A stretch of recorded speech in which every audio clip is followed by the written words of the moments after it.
नमस्कार श्रोतागण, आप सुन रहे हैं उपासना पॉडकास्ट और आज हम लेकर आए हैं एक अद्भुत, रोमांचक और रहस्यमय कथा, अनोखी शिव बारात कथा। जब स्वयं देवों के देव महादेव विवाह के लिए निकले तो उनकी बारात कोई साधारण बारात नहीं थी। न हाथी घोड़े न शाही साज सज्जा, बल्कि भूत प्रेत पिशाच योगी गण और विचित्र स्वरूप धारण किए हुए गणों की अनोखी टोली। एक ओर थी पर्वतराज हिमालय की सुकोमल सौम्य और दिव्य पुत्री माता पार्वती, और दूसरी ओर स्वयं विरक्त औघर भस्म रमाए हुए भगवान शिव। जब यह अद्भुत बारात हिमालय नगरी पहुंची तो वहां कैसा दृश्य बना। माता मैना का हृदय क्यों कांप उठा, देवताओं ने कैसे संभाली स्थिति, और कैसे हुआ यह अलौकिक ब्रह्मांड को संतुलित करने वाला दिव्य मिलन। आज की इस कथा में हम जानेंगे भक्ति, त्याग, प्रेम और स्वीकार्यता का वह संदेश जो शिव बारात हमें आज भी सिखाती है। तो जुड़े रहिए हमारे साथ और चलिए प्रवेश करते हैं इस अद्भुत और दिव्य प्रसंग में। शुरू करते हैं। सब जन कमेंट बॉक्स में लिखिए हर हर महादेव।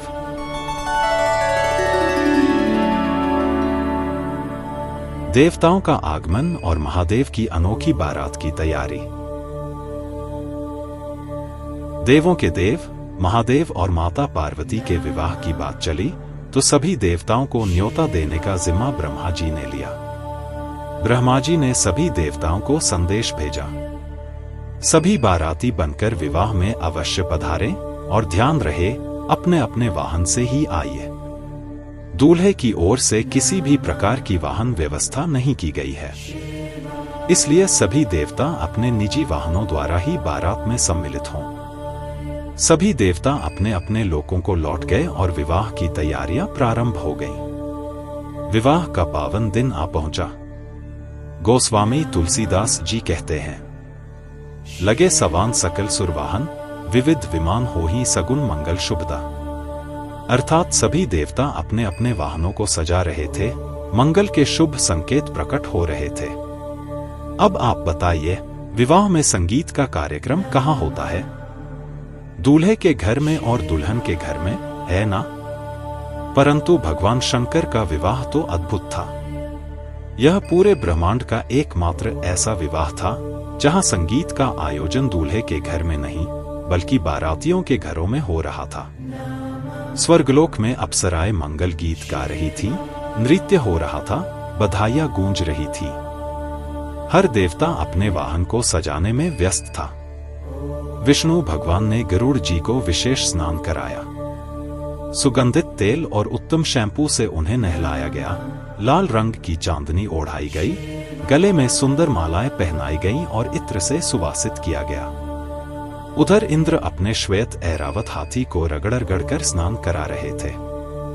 ऐरावत की भव्यता देखते ही बनती थी। तभी यमराज अपने काले भैंसे के साथ पहुंचे। उन्होंने जब इंद्र का उज्जवल हाथी देखा तो अपने वाहन को और अधिक चमकाने में जुट गए। कुबेर के पास पुष्पक विमान था। उसे रंग बिरंगी झालरों, पुष्पों और दीपों से सजाया जा रहा था। कोई बकरे को सजा रहा था, कोई मगरमच्छ को, कोई अपने अपने वाहन को सुंदर बनाने में लगा था। लेकिन किसी के मन में यह विचार नहीं आया कि दूल्हे की सवारी कौन सजाएगा। सवारी तो दूर, स्वयं दूल्हे को कौन सजाएगा। बारात निकलने में अब कुछ ही समय शेष था। 5 बज चुके थे। 2 घंटे बाद बारात प्रस्थान करने वाली थी। भगवान शंकर तो शांत भाव से एक शिला पर विराजमान थे, पर उनके गण कुछ चिंतित दिखाई दे रहे थे। शंकर जी ने पूछा, तुम दोनों इतने परेशान क्यों हो? गणों ने कहा, प्रभु, कोई भी देवता आपको सजाने नहीं आया। भगवान शंकर मुस्कुराए और बोले, जब उन्हें समय मिलेगा तभी तो मेरी याद आएगी। और सुनो, यदि वे आ भी जाए तो भी मेरा श्रृंगार नहीं कर पाएंगे। गणों ने आश्चर्य से पूछा, क्यों प्रभु?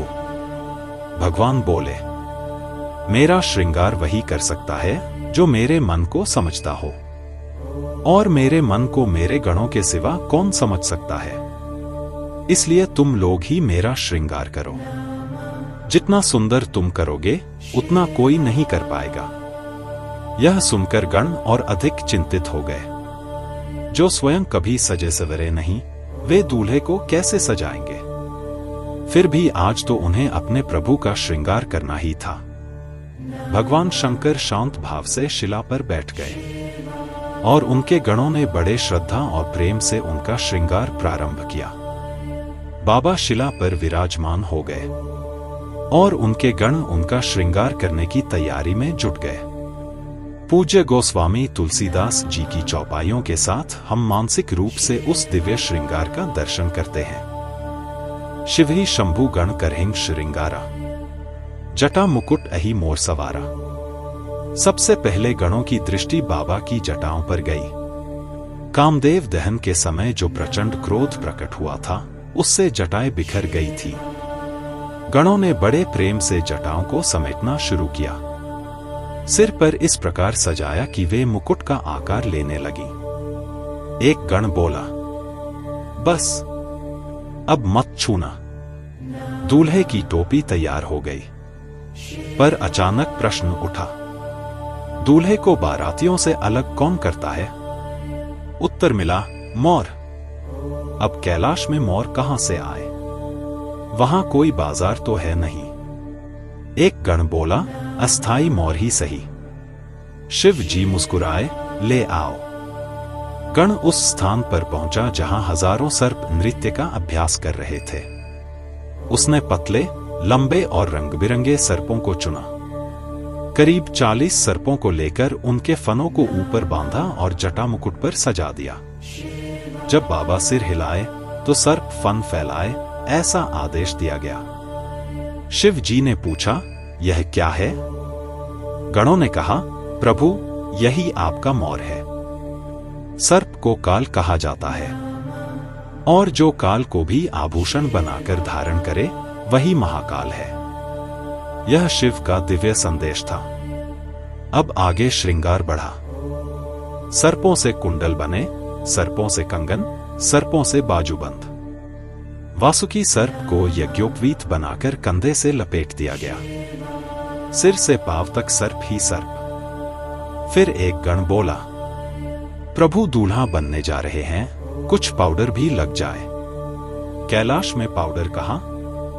गण दौड़ा श्मशान, चिता की भस्म लेकर आया। नेचुरल पाउडर है प्रभु, बिल्कुल शुद्ध। भस्म सिर से पांव तक लगा दी गई। बाबा का वर्ण कर्पूर के समान उज्जवल है, लेकिन गला नीला। इसी कारण उनका नाम पड़ा नीलकंठ। विषपान के कारण कंठ नीला हो गया था। माथे पर चंद्रमा, जटाओं में गंगा, 3 नेत्र, एक हाथ में त्रिशूल, दूसरे में डमरू। गणों ने देखा, गला सूना है, माला चाहिए। फूलों की माला मुरझा जाएगी। एक गण बोला, प्रभु, ऐसी माला पहनाए जिसकी आजीवन गारंटी हो। वह फिर श्मशान गया और नरमुंड लाया। उन्हें एक सर्प में पिरोकर माला बना दी। मुस्कुराते हुए नरमुंडों की माला बाबा के गले में सजा दी गई। अब शिव खड़े हुए, त्रिशूल और डमरू सहित। गण अचानक घबरा गए। प्रभु, आप तो वस्त्रहीन हैं। यदि ऐसे विवाह में पहुंचे तो सब भयभीत हो जाएंगे। गणों ने बाघंबर लाकर कमर में लपेटा और सर्प से बांध दिया। अब शिव पूर्ण रूप से सजे। जटा मुकुट पर सर्पमोर, गले में नरमुंड माला, शरीर पर भस्म, हाथ में त्रिशूल और डमरू। और अब कर त्रिशूल अरु डमरू विराजा, चले बसहीं बम बाजा बाजा। चारों ओर गूंज उठा, बम बम भोले, हर हर महादेव, ओम नमः शिवाय। और इस प्रकार अद्भुत अलौकिक और रहस्यमयी श्रृंगार के साथ महादेव की बारात प्रस्थान को तैयार हुई।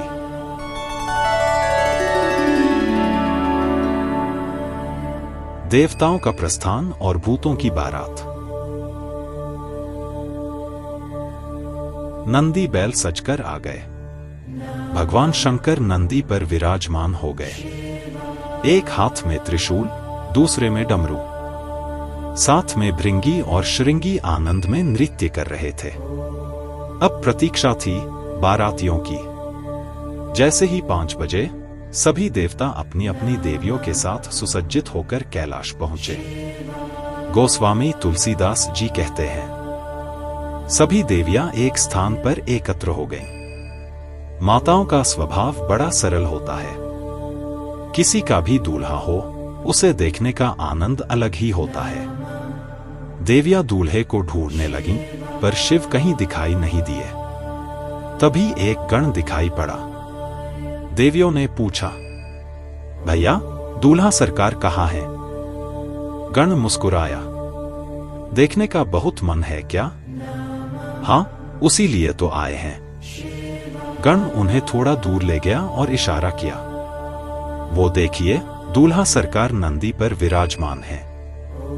भगवान शंकर ने हलचल सुनी और पूछा, इतनी आवाज क्यों?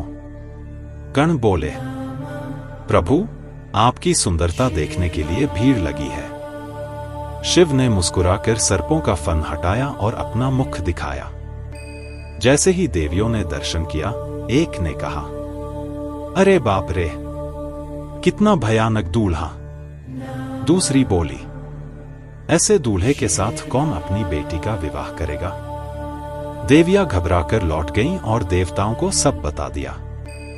देवताओं का चेहरा उतर गया। इतनी सज धज कर आए थे और दूल्हा ऐसा। भगवान विष्णु बोले, वर के अनुरूप बारात नहीं है। यदि हम इनके साथ चलेंगे तो उपहास होगा। ब्रह्मा जी ने पूछा, तो क्या किया जाए? निर्णय हुआ, देवता अपने अपने दल के साथ आगे बढ़ जाए।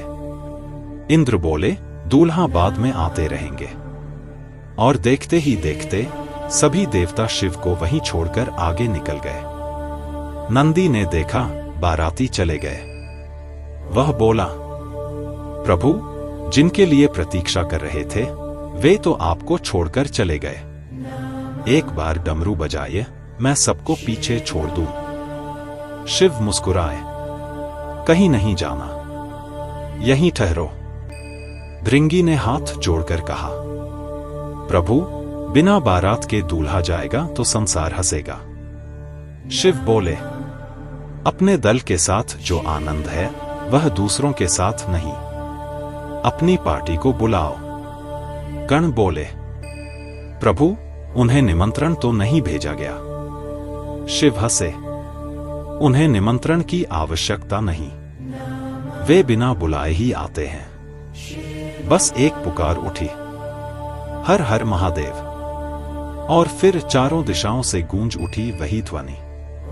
भूत, प्रेत, पिशाच, डाकिनी, शाकिनी सब अपने अपने परिवार सहित आ पहुंचे। कोई लंबा, कोई बौना, किसी का मुख नहीं, किसी के अनेक मुख, किसी के हाथ नहीं, किसी के अनेक हाथ, किसी के पैर नहीं, किसी के अनेक पैर, कोई त्रिपुंड लगाए, कोई रक्त से सना, सबके हाथ में खोपड़ी। गोस्वामी तुलसीदास जी कहते हैं, नाचें गावें गीत परम तरंगे। सब भूत प्रेत नृत्य करने लगे। ताल विचित्र, स्वर अनोखे, पर उत्साह अपार। और इस प्रकार शिव की अद्भुत बारात चल पड़ी। आगे आगे देवताओं की सजी हुई पंक्ति और पीछे पीछे भूतों की विचित्र सेना। हर ओर गूंज, हर हर महादेव। जिस गांव से यह बारात गुजरती, लोग भय से घर छोड़कर भाग जाते, क्योंकि ऐसी बारात न पहले कभी देखी गई थी, न फिर कभी देखने को मिलेगी। यह थी महादेव की अनोखी, अलौकिक और अप्रतिम बारात।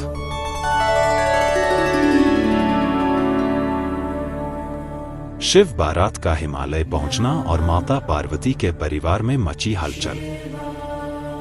बारात नगर के बाहर आ पहुंची। राजा हिमांचल जी के यहां आज भी मर्यादा थी। जब बारात द्वार पर पहुंचे तो कन्या पक्ष के बुजुर्ग हाथी घोड़ों पर सवार होकर द्वार तक जाए, माला पहनाए, मिष्ठान खिलाएं और आदर सहित स्वागत करें। इन्हें ही अगवान कहा जाता था। नगर से अगवान दल सजेजे हाथियों और घोड़ों पर बैठकर द्वार पर पहुंचा। सबसे आगे देवताओं की टोली थी, एक से एक दिव्य, तेजस्वी, अनुपम रूप वाले देव। अगवान यह दृश्य देखकर झूम उठे। जीवन में इतनी सुंदर बारात आज तक नहीं देखी। इसमें दूल्हा कौन है? पर समस्या यह थी, न कोई घोड़ी पर, न कोई पालकी में। गोस्वामी तुलसीदास जी कहते हैं, सबसे सुंदर तो भगवान विष्णु दिखाई पड़ रहे थे। एक अगवान आगे बढ़ा, प्रणाम कर बोला, प्रभु आप ही दूल्हा हैं ना? हमारी तेज नजर से बच नहीं सकते। विष्णु मुस्कुराए, अरे बाबा मैं तो बाराती हूं। दूल्हा सरकार पीछे आ रहे हैं।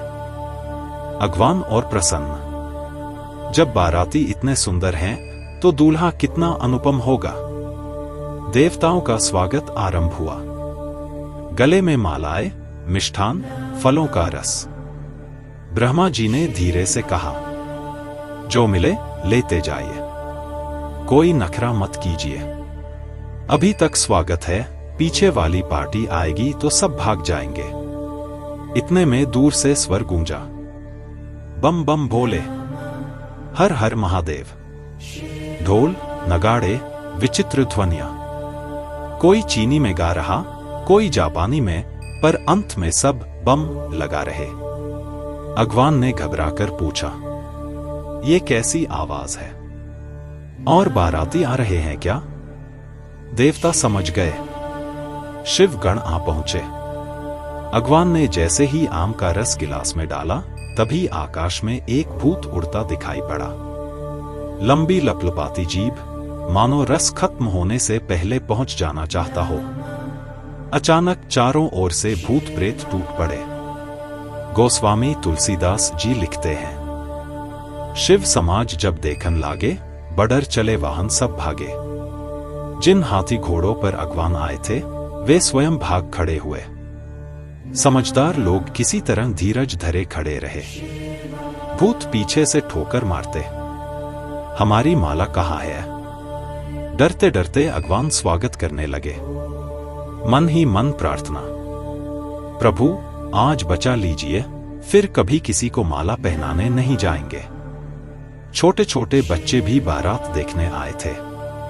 जैसे ही भूत प्रेत देखे, प्राण लेकर भागे। घर जाकर दरवाजे बंद कर दिए। माता पिता बोले, अरे आज शुभ दिन है, द्वार बंद नहीं करते। बच्चे कांपते हुए बोले, बारात नहीं, यमराज की सेना आई है। दूल्हा बैल पर बैठा है, भभूत लगाए, गले में सांप, साथ में भूत पिशाच। उधर भगवान शंकर द्वार पूजन के लिए पहुंचे। माता मैना देवी सखियों संग स्वर्ण थाल लेकर आरती करने आई। जैसे ही उन्होंने शिव का रूप देखा, जटाजूट, भस्म, गले में सर्प, शरीर कांप उठा। हिम्मत कर एक बार आरती घुमाई। जैसे ही थाल गले के पास पहुंची, सर्प ने झपट्टा मारा, थाल गिर गई। बाप रे, कहती मैना भीतर भागी। नाउन को भेजा गया, जाकर देखो तो कैसा दूल्हा है। नाउन आई, शिव को देखा, मुख खुला का खुला रह गया। तभी कान में लटका बिच्छू उतरकर उसके पांव में डंक मार बैठा। बाप रे, चिल्लाती हुई वह भी भागी। किसी ने शिव से कहा, प्रभु इतनी बेइज्जती किसी दूल्हे की नहीं हुई। शिव शांत भाव से बोले, मेरी ससुराल है या तुम्हारी, यहां की यही रीति होगी। हमें कष्ट नहीं, तुम्हें क्यों? फिर वे जनवासे की ओर बढ़ गए। भीतर मैना देवी रो रही थी, पार्वती को गोद में लेकर विलाप। हे ब्रह्मा, इतनी सुंदर पुत्री को ऐसा बावलावर क्यों? उन्होंने नारद को दोष दिया। नारद ने तपस्या कराई, ऐसा दूल्हा बताया। तभी देवी पार्वती ने शांत स्वर में कहा, मां, विधाता की लेखनी कोई नहीं बदल सकता। जो मेरे भाग्य में है वही होगा। किसी को दोष देकर कलंक मत लीजिए। मां के आंसू थमे नहीं, पर देवी पार्वती का विश्वास अडिग था।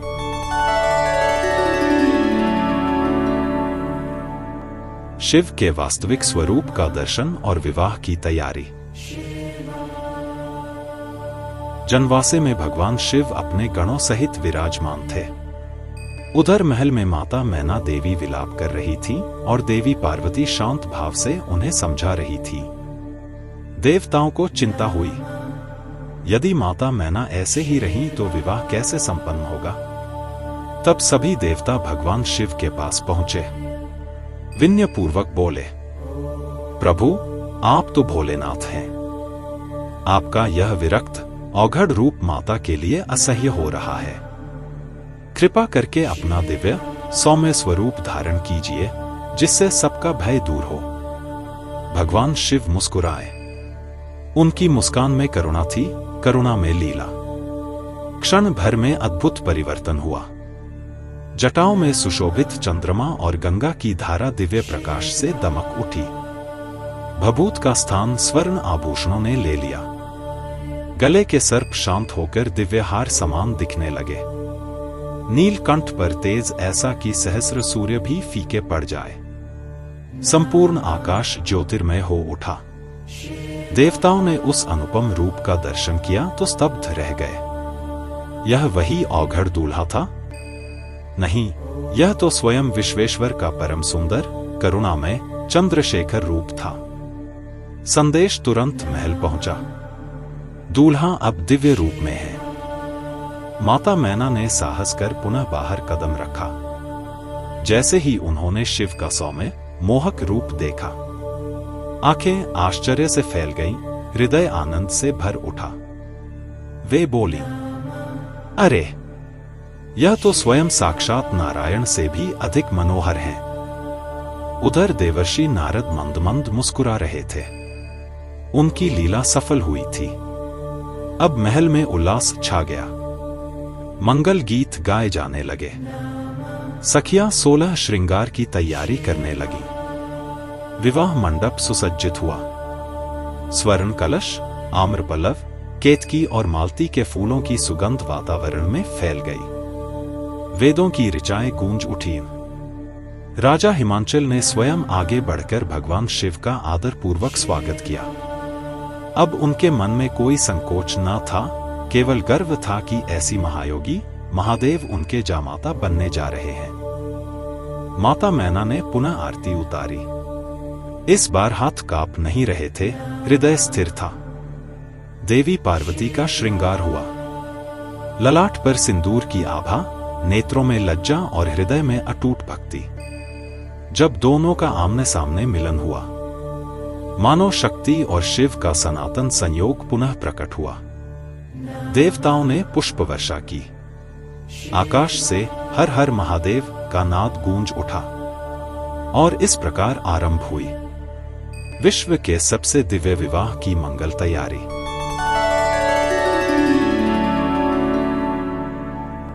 शिव पार्वती विवाह का वैदिक विधान और सप्तपदी। मंडप सुसज्जित था। चारों स्तंभों पर आम्रपल्लव और अशोक की डालियां, मध्य में पवित्र वेदी। वेद मंत्रों की गूंज से पूरा हिमालय प्रदेश पावन हो उठा। देवता, ऋषि, सिद्ध, गंधर्व सब उपस्थित थे। स्वयं सृष्टिकर्ता ब्रह्मा आचार्य रूप में विराजमान हुए। ऋत्विजों ने स्वस्ति वाचन किया। अग्नि प्रज्वलित हुई, विवाह की साक्षी। राजा हिमांचल और माता मैना देवी ने कन्या को मंडप में लाकर बैठाया। देवी पार्वती लज्जा से अवनत नेत्रों से बैठी और सम्मुख विराजमान थे स्वयं जगतपति शिव, शांत, गंभीर, करुणामय। गणेश पूजन और मंगलाचार। विवाह आरंभ हुआ विघ्नहर्ता के स्मरण से। ऋषियों ने मंगल मंत्र उच्चारे, शंखनाद हुआ, पुष्प वृष्टि हुई। कन्यादान क्षण आया सबसे पवित्र संस्कार का। राजा हिमांचल ने हाथ जोड़कर कहा, हे महादेव, यह मेरी पुत्री नहीं, स्वयं तप की मूर्ति है। मैं इसे आपको अर्पित करता हूं। इसे स्वीकार कर मेरे कुल को धन्य कीजिए। उन्होंने पार्वती का कोमल कर भगवान शिव के हाथों में सौंप दिया। जलधारा बहाई गई। यह संकल्प था, यह समर्पण था। देवताओं ने कहा, आज पर्वतराज धन्य हुए। पाणि ग्रहण। भगवान शिव ने विधिपूर्वक पार्वती का हाथ थामा। यह केवल हाथ पकड़ना नहीं था, यह शक्ति और शिव का सनातन संयोग था। लाजाहोम। पार्वती की सखियों ने हाथों में लाज, धान दिया। पार्वती ने उसे अग्नि में समर्पित किया, शिव के साथ। यह प्रार्थना थी, हमारा गृहस्थ जीवन धर्ममय हो, मंगलमय हो। सप्तपदी 7 पवित्र फेरे। अब आया विवाह का प्रधान संस्कार, सप्तपदी। अग्नि के चारों ओर 7 पग बढ़ाए गए। हर पग एक व्रत, एक संकल्प। पहला फेरा, अन्न और जीवन निर्वाह की प्रतिज्ञा। हम दोनों मिलकर जीवन की आवश्यकताओं को पूरा करेंगे। दूसरा फेरा, शक्ति और साहस। सुख दुख में साथ रहेंगे। तीसरा फेरा, समृद्धि और धर्म पालन। धर्म पूर्वक जीवन यापन करेंगे। चौथा फेरा, प्रेम और सम्मान। हृदय से एक दूसरे का आदर करेंगे। पांचवा फेरा, संतति और उत्तरदायित्व। संतान को संस्कारवान बनाएंगे। छठा फेरा, ऋतुओं समान संतुलन। हर परिस्थिति में संतुलित और समर्पित रहेंगे। सातवां फेरा, अटूट मित्रता और साथ। अब हम केवल पति पत्नी नहीं, जन्म जन्मांतर के साथी हैं। सातवां पग पूर्ण होते ही विवाह संपन्न हुआ। आकाश से पुष्प वर्षा होने लगी। देवताओं ने हर हर महादेव का घोष किया। गंधर्वों ने गीत गाए। ऋषियों ने आशीर्वाद दिया। माता मैना की आंखों में अब आंसू थे, पर वे आनंद के थे। राजा हिमांचल गर्व से पुलकित थे। शिव और पार्वती एक दूसरे को निहार रहे थे। यह केवल विवाह नहीं था, यह पुरुष और प्रकृति, चेतना और शक्ति का दिव्य मिलन था। और इस प्रकार संपन्न हुआ सृष्टि का सबसे पवित्र, दिव्य और आदर्श वैवाहिक संस्कार।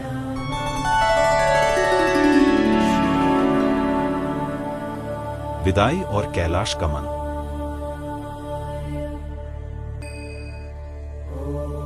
विवाह संपन्न हो चुका था। मंगल गीतों की गूंज अब धीरे धीरे विरह के स्वर में बदलने लगी। मंडप में जहां अभी हर्ष था, वहां अब विदाई की घड़ी आ पहुंची। देवी पार्वती सखियों से घिरी खड़ी थी। नेत्रों में अश्रु, पर मुख पर धैर्य। माता मैना देवी बार बार बेटी को हृदय से लगाती, मानो समय को रोक लेना चाहती हों। वे बोली, बेटी, ससुराल में सबका आदर करना, पति को परमेश्वर मानना, क्रोध में भी वचन मधुर रखना। पार्वती ने नम्र स्वर में कहा, मां, आपने जो संस्कार दिए हैं वही मेरा आभूषण है। मैं उन्हें कभी नहीं भूलूंगी। राजा हिमांचल आगे बढ़े। उन्होंने पुत्री के सिर पर हाथ रखा। बेटी, आज तू हमारे आंगन से विदा हो रही है, पर हमारा आशीर्वाद सदा तेरे साथ रहेगा। देवताओं की आंखें भी नम थी। यह केवल एक कन्या की विदाई नहीं थी, यह स्वयं शक्ति का पर्वतराज के घर से प्रस्थान था। विदाई का क्षण। शंखनाद हुआ। मंगल गीतों के बीच पार्वती ने माता पिता के चरण स्पर्श किए। अश्रुधारा बह चली। भगवान शिव गंभीर और करुणामय भाव से सब देख रहे थे। उनकी दृष्टि में आश्वासन था, अब यह मेरी अर्धांगिनी है, इसका हर आंसू मेरा है। देवताओं ने पुष्प वर्षा की। नंदी सजकर खड़ा था। गणों की टोली व्यवस्थित थी, अब भयावह नहीं, शांत और मंगलमय। पार्वती ने अंतिम बार अपने मायके की ओर देखा। हिमालय की चोटियां मानो भावुक हो उठी। पवन भी धीमा हो गया। कैलाश की ओर प्रस्थान। शिव और पार्वती नंदी पर विराजमान हुए। आगे आगे देवताओं का दल, पीछे शिवगण हर हर महादेव का घोष करते हुए। मार्ग में जहां जहां से बारात गुजरी, लोग दर्शन को उमड़ पड़े। अब कोई भय नहीं था। सबको दिव्य युगल का तेज आकर्षित कर रहा था। कैलाश पर्वत दूर से ही ज्योतिर्मय दिखाई दे रहा था। वहां पहुंचते ही देवगणों ने पुनः स्वागत किया। गंधर्वों ने गीत गाए, अप्सराएं नृत्य करने लगीं। कैलाश धाम आज सचमुच धाम बन गया था, क्योंकि वहां शक्ति और शिव साथ विराजमान है। हर हर महादेव।